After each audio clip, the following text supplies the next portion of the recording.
Welcome back to the Daily Poem here on the Close Reads Podcast Network. I'm David Kern. Today is January 23rd, 2020. And the poem that I'm going to read today is by an American poet named Trumbull Stickney. The poem is called Mnemosyne, and I'm going to read it once, as usual, offer a few comments with the help of Harold Bloom, whose collection I am reading this from. I'm reading it from the famous collection, The Best Poems of the English Language. And then, as usual, I'll read it again. This is how it goes. It's autumn in the country I remember. How warm a wind blew here about the ways, and shadows on the hillside lay to slumber during the long, sun-sweetened summer days. It's cold abroad the country I remember. The swallows veering skimmed the golden grain at midday with a wing aslant and limber, and yellow cattle browsed upon the plain. It's empty down the country I remember. I had a sister lovely in my sight. Her hair was dark. Her eyes were very somber. We sang together in the woods at night. It's lonely in the country I remember. The babble of our children fills my ears, and on our hearth I stare the perished ember to flames that show all starry through my tears. It's dark about the country I remember. There are the mountains where I lived. The path is slushed with cattle tracks and fallen timber. The stumps are twisted by the tempest's wrath. But that I knew these places are my own, I'd ask, how came such wretchedness to cumber the earth, and I to people it alone? It rains across the country I remember. So Trumbull Stickney, which I always want to say is Stinkney, but Trumbull Stickney, he died at age of 30. It's a tragic story because he was, as Harold Bloom said, the best American pre-Raphaelite before Wallace Stevens appeared onto the scene, who then kind of wrote his way out of the style, as Harold Bloom says. Carol Ruman's, I've mentioned her blog through The Guardian before. I've mentioned Carol Ruman's Poem of the Week blog on The Guardian's website, and she mentioned that Stickney has a fresh, engagingly young and modern tone in this poem. That she's talking about a different poem in that blog post, but that's what she says about this particular poem. And Harold Bloom calls this particular poem Mnemosyne. He says it's a perfect exemplification of American nostalgia, which is a very interesting way of putting it. Of course, Mnemosyne is a Greek word. It's the Greek goddess, so it's a name of memory in Greek mythology. The spelling of that word, if you're not looking at it right now, is Mnemosyne.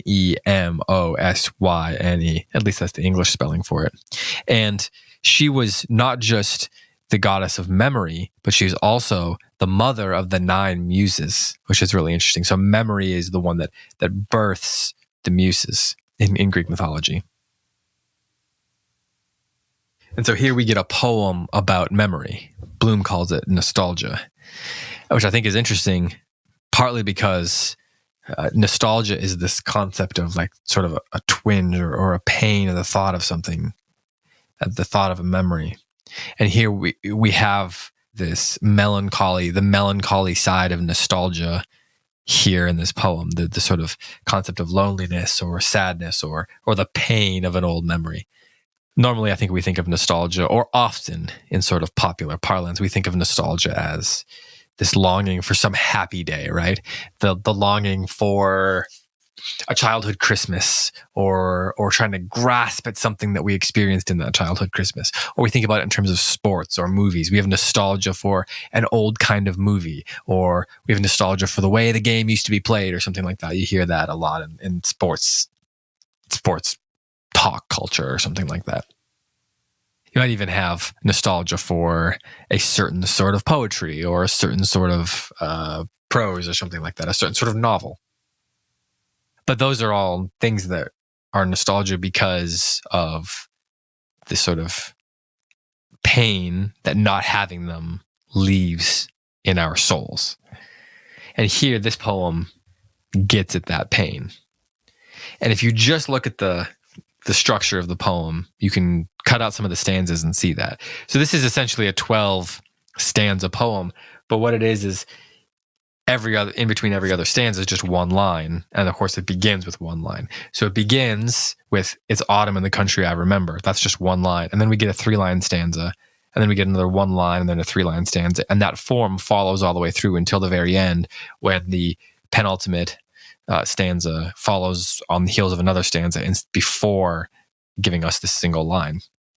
So if you just look at the single line portions, we get some interesting assonance. "It's autumn in the country." If you look at just the little single line stanzas, then we get some interesting anaphora, the repetition. So for example, we get, "It's autumn in the country I remember." And then the next one is, "It's cold abroad, the country I remember." And then, "It's empty down the country I remember." And then, "It's lonely in the country I remember." And then, "It's dark about the country I remember." And then, "It rains across the country I remember." In some ways, that makes an interesting poem, just those 6 lines by themselves.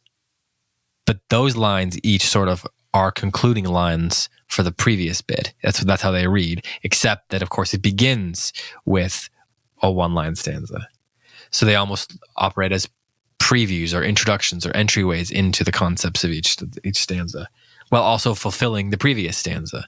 And the way all that kind of works together is really interesting. It's really enjoyable to think about the interaction of all these different ideas.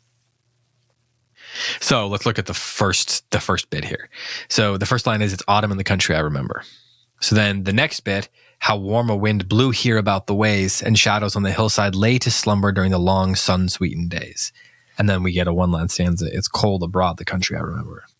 So these we get the nostalgic bit in the middle, and then we get the pain bracketing it. "It's autumn in the country I remember." And then we get the bit that how summer is now gone. And then that means now that it's cold abroad the country I remember. And the cold leads into the swallows veering and the yellow cattle browsed upon the plain back, once upon a time. And then that then leads into the solo line, "It's empty down the country I remember." So I recommend you go look at this poem and just have some fun contemplating the way all these different ideas interact formally, as well as just the ideas and a question and answer sort of process going on here. Now, for me, the pairing of stanzas that is most melancholy, I suppose, that most gets at the pain of nostalgia, comes in the section where it says, "It's empty down the country I remember." That's the 1-line stanza. And then we get this, "I had a sister lovely in my sight. Her hair was dark, her eyes were very somber. We sang together in the woods at night. It's lonely in the country I remember." There's so much pathos there in that. So once upon a time, I had a sister who was beautiful, and we would sing together. But then now it's lonely in the country I remember. There's so much implication there, which that implication, that absence that's implied, is the sort of core emotion of the poem. And that sort of construct is one of the things that enables the thoughtfulness of the poem. So one more time, I'll read it for you again. This is Mnemosyne by Trumbull Stickney. "It's autumn in the country I remember. How warm a wind blew here about the ways, and shadows on the hillside lay to slumber during the long sun-sweetened summer days. It's cold abroad the country I remember. The swallows veering skimmed the golden grain at midday with a wing aslant and limber, and yellow cattle browsed upon the plain. It's empty down the country I remember.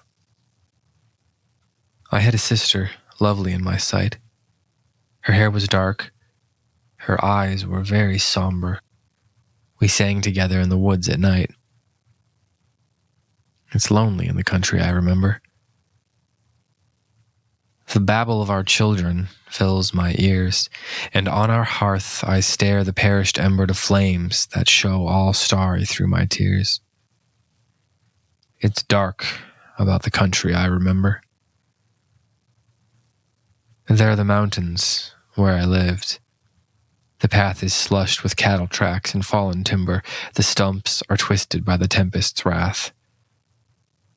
But that I knew these places are my own, I'd ask how came such wretchedness to cumber the earth, and I to people it alone.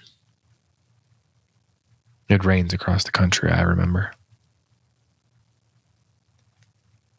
This has been the Daily Poem.